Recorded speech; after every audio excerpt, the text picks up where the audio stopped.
Abandonado.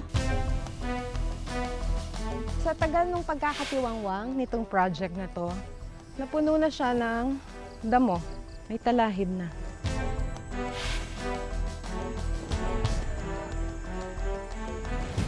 Nakatiwangwang.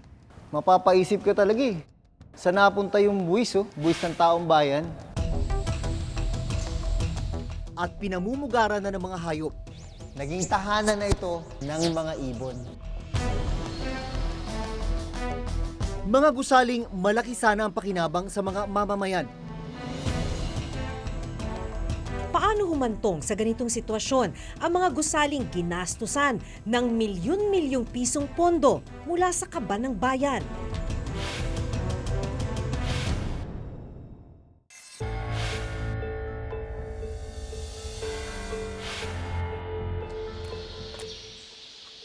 Hindi mga ingay mula sa mga pagpupulong o mga okasyon ang nadatnan ko sa loob ng Cagayan de Oro Convention Center. Kundi mga huni ng ibon. Sa tagal na hindi nagagamit itong Cagayan de Oro International Convention Center, eto na nangyari. Naging tahanan na ito ng mga ibon.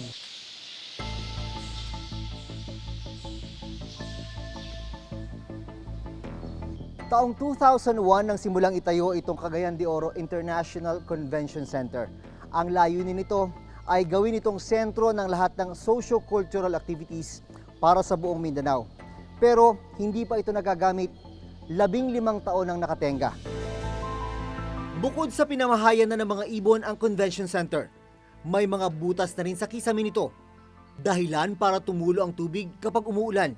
Kahit saan ka tumingin sa loob nitong struktura na ito, makikita mo yung mga palatandaan na matagal na talaga siyang napabayaan. Dito pa lang sa mga railing, sa mga sulok-sulok, puno na ng dumi ng mga ibon. Tubig, meron, galing sa taas siguro pag umuulan, nilulumot na yung mga hagdanan, lalo naman dito, nubuan na ng halaman.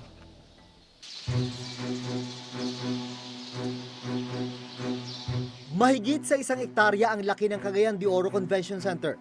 7,700 naman ang dapat na capacity nito. Pero wala pa ni isang okasyon ang idinaos dito.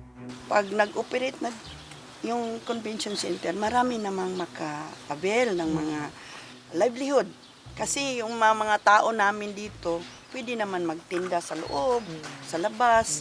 So, mayroon silang hanap buhay. Pero habang hindi pa gawa, habang hindi pa nag-ooperate, Sayang. Ang Department of Public Works and Highways o DPWH Region 10 ang implementing agency ng proyekto. Ayon sa nakuha naming dokumento mula sa DPWH Region 10, June 2001 nang simula ng Convention Center. August 2003 ang target completion nito. Ang orihinal na contract cost nito ay 349.9 million pesos mula sa Priority Development Assistance Fund o PDAF ni dating Senador Aquilino Neni Pimentel. Ang pera, pinasa ko na kaagad doon sa DBM na ibigay sa direktamente doon sa DPWH para walang masabi na, uy, ito paborito na kontraktor ito, bibigyan ng, dito ibigay ang construction ng convention center para may cut sa kung sino-sino dyan. Ayaw ko yung ganun. And so the money has been provided and I want every centavo of that accounted fully. Sa dokumentong ito na nakuha namin mula sa DPWH Region 10, lumalabas na 2 naging contractor sa pagtatayo ng convention center. Mula 2001 hanggang 2009, naglabas ng 345 million pesos sa pagsisimula ng gusali. Pero taong 2010, hinawakan ng ibang contractor ang pagpapatuloy ng convention center. Mula 2010 hanggang 2011, naglabas ng 149 million pesos ang DPWH Region 10. Sa loob ng 10 taon na pagpapagawa sa Cagayan de Oro Convention Center, hanggang sa ngayon, hindi pa rin ito tapos. Paano po nagsimula ang proyekto na to?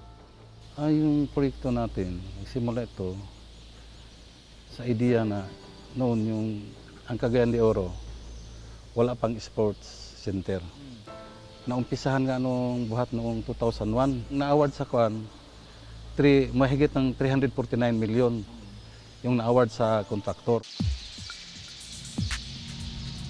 Hindi pa rin nagagawa ang sanitary works tulad ng banyo, electrical, flooring at finishing ng gusali. Ang malungkot, mula 2011 hanggang ngayon, nakatenga ang struktura. Ayon sa dokumento mula sa DPWH, ilan sa mga dahilan kung bakit hindi natapos at natenga ang struktura ay ang masamang panahon at pagkakaantala ng paglabas ng pondo. Di yung balance na doon sa 349 million, hindi natapos kaagad. Umabot ng 2009. Ibig sabihin, pautik-utik yung lumalabas na pondo. Yun talaga. At dahil pautik-utik yung pondo, tumagal ang tumagal. Tumagal.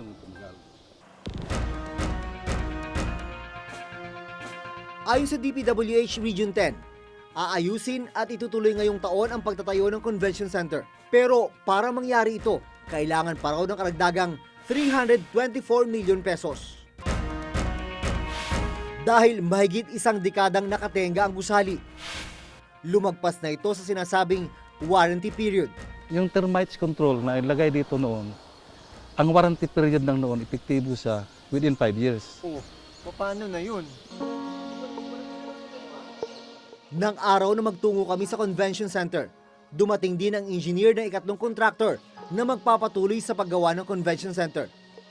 Ano ang plano nyo dito? Kailangan nga matapos yung lahat ng mga item, gagawin na mga ceiling, tiles, yung electrical works, yung air conditioning unit, yung sa mga CR natin, kailangan matapos yon lahat.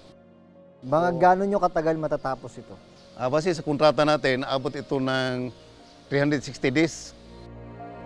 Dapat nga yung mga ganyan, pwede na mag-file ng draft cases ang Office of the Ombudsman dyan eh. Kasi if you read the Constitution, or even yung sa Ombudsman law, they can, on their own, pag may mga waste, inefficiency. Ngayon, di ba, tatapos eh. May mga inaayos pa ng mga leakages, ganun. Palagay ko, sampa ko na yan sa ombudsman. Tingnan na yan. Para kung sino yung mga nagluloko dyan, ay dapat makapanagutan.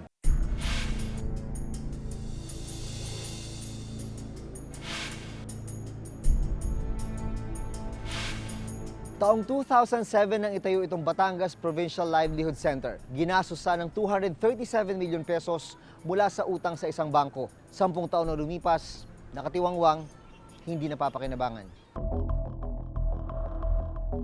Ipinatayo ang Batangas Provincial Livelihood Center o BPLC para magkaroon ng hanap buhay ang mga residenteng naapektuhan ng pagpalawak ng Batangas Port.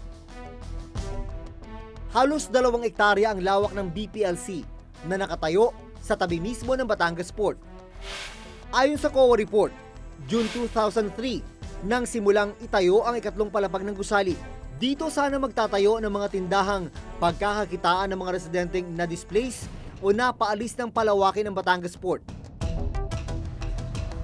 June 2004 nang ideklarang tapos ang istruktura.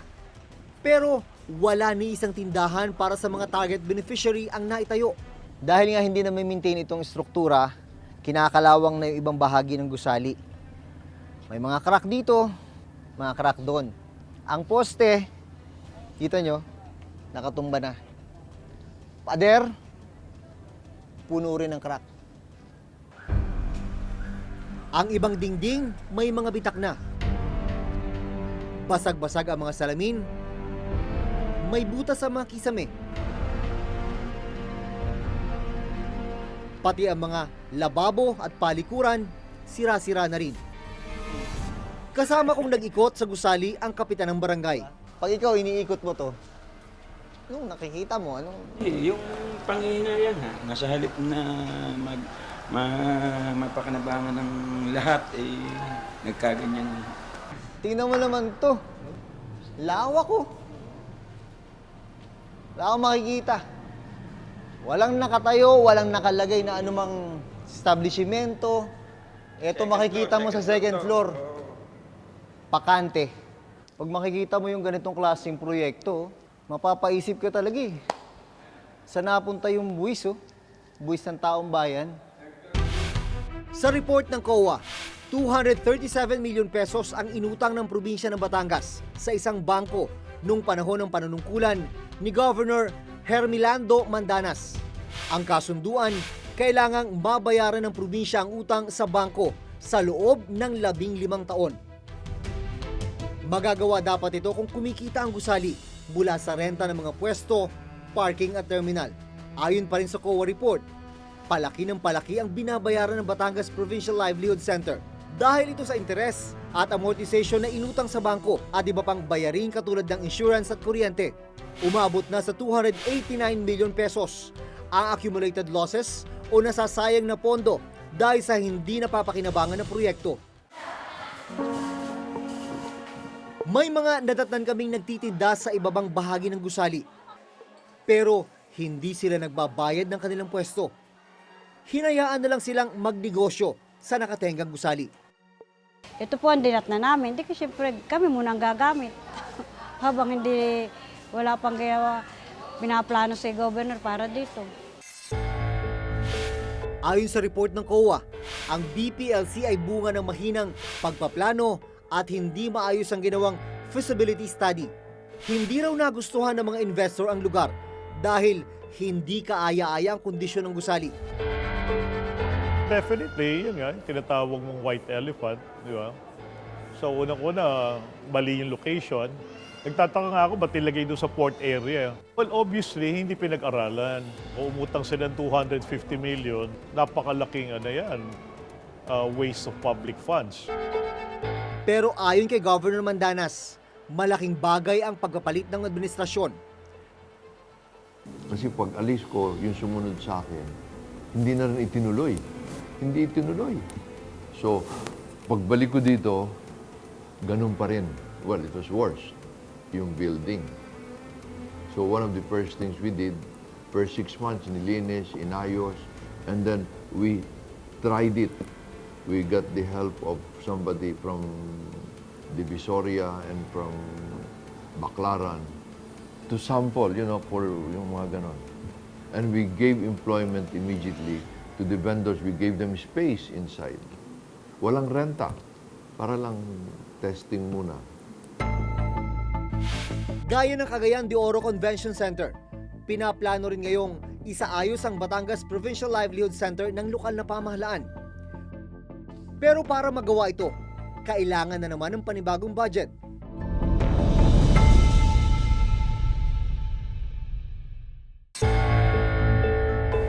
Matapos naming mai-ere ang report tungkol sa mga tulay na ginastosan ng pera natin pero ngayon nakatenga o kaya hindi pa rin natatapos, ilan sa mga kababayan natin ang nagpadala sa amin ng mga mensahe sa pamamagitan ng aming official Facebook account.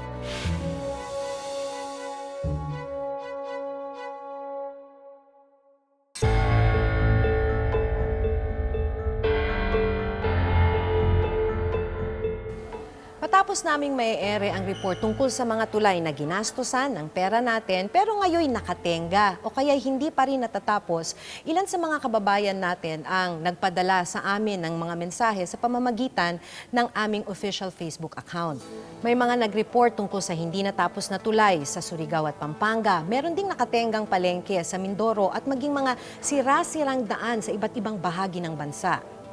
Magpapakita lang ito na may iba pang proyekto sa ibang lugar sa bansa na may problema o kaya naman questionable ang pagpapatupad. Bukod sa mga unutilized o hindi nagagamit na convention center sa Cagayan de Oro City at livelihood center sa Batangas, nauna na naming natalakay sa Reporter's Notebook ang mga multipurpose building o MPB na pinaglaanan ng milyong pisong pondo pero hindi natapos. Gaya ng ilang multipurpose building na itinayo sa bayan ng Tugaya sa Lanao del Sur. Bawat gusali naglaan ng 500,000 pesos. Pero ang dinatnan namin noon, mga poste lang at hindi tapos na gusali. Paliwanag noon ng DPWH Region 10 na siyang implementing agency ng mga MPB. Hindi pa nagagastos lahat ng pondo. Pinipressurize lang sila na tapusin yung project para walang problema doon. Kasi hindi naman natin magawang i-terminate yung contract minsan kasi maliit lang ang hindi natapos. Ang ginagawa namin doon, hindi namin binabayaran. With an accomplishment of 87.43%. Kompleto na yung construction of building. May bubong, may pader, may kwarto. Ayon sa Commission on Audit o COA report sa DPWH para sa taong 2016, Sa 4,000 proyekto ng DPWH, 493 ang may negative slippage o delay, 104 ang suspended at 162 ang hindi pa rin nasisimulan. Ang dahilan na nakalagay dito sa COA, inadequate planning at monitoring ng project implementation.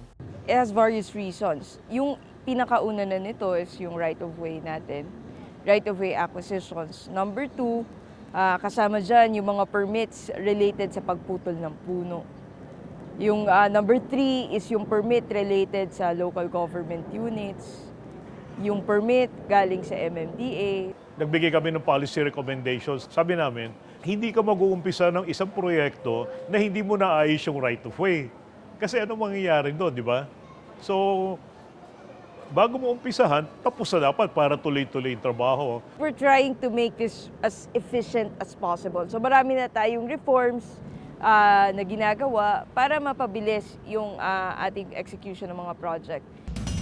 ngayong taon nakatakdang simula ng gobyerno ang ilan sa big-ticket items ng administrasyon. May plano na kami over the next 5 years. We will spend, ang gagastusin namin ay something like 8 to 9 trillion. No? Kabilang dito ang Metro Manila Subway, ang North Railway Project na kukonekta sa Manila at Clark, Pampanga, ang South Railway Project na biyabiyahe mula Maynila hanggang Los Baños, Laguna, at ang Mindanao Railway Project na kukonekta sa Digos, Tagum at Davao City. Ongoing naman ang pagtatayo ng NLEX SLEX Connector Highway, ginagawa na rin ang LRT Line 4 at ang MRT-7 na kukonekta naman ng Quezon City at San Jose del Monte, Bulacan.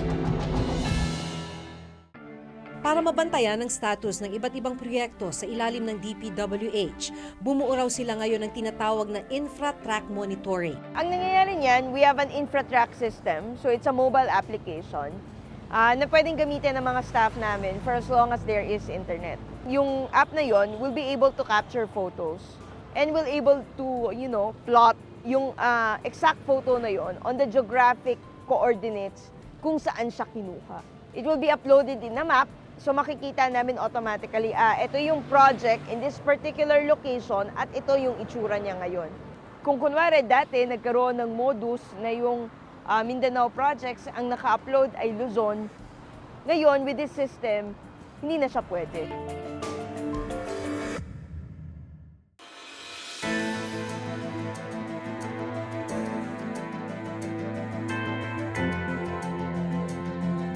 Sa mga nakita pa lang nating proyekto, nasa mahigit 800 milyong piso na ang inilaan para sa pagpapatayo ng mga tulay, convention at livelihood center. Malaki sana ang may tutulong ng mga gusaling ito sa pag-unlad ng mga komunidad. Pero ang masaklap, nakatenga ang ilan sa mga ito. Sa pagtatayo at paggawa ng mga kalsada, tulay at iba't ibang gusali, mahalaga na manatili tayong mapagmatsyag. Bantayan at tutukan ang sinumang ahensya ng gobyerno na nagpapatupad ng mga ito. Dapat tama ang kanilang gagawin dahil pera natin to. Hanggang sa susunod na Huwebes, ako si Maki Pulido. Ako si Jun Veneracion at ito nakatala sa aming Reporter's Notebook.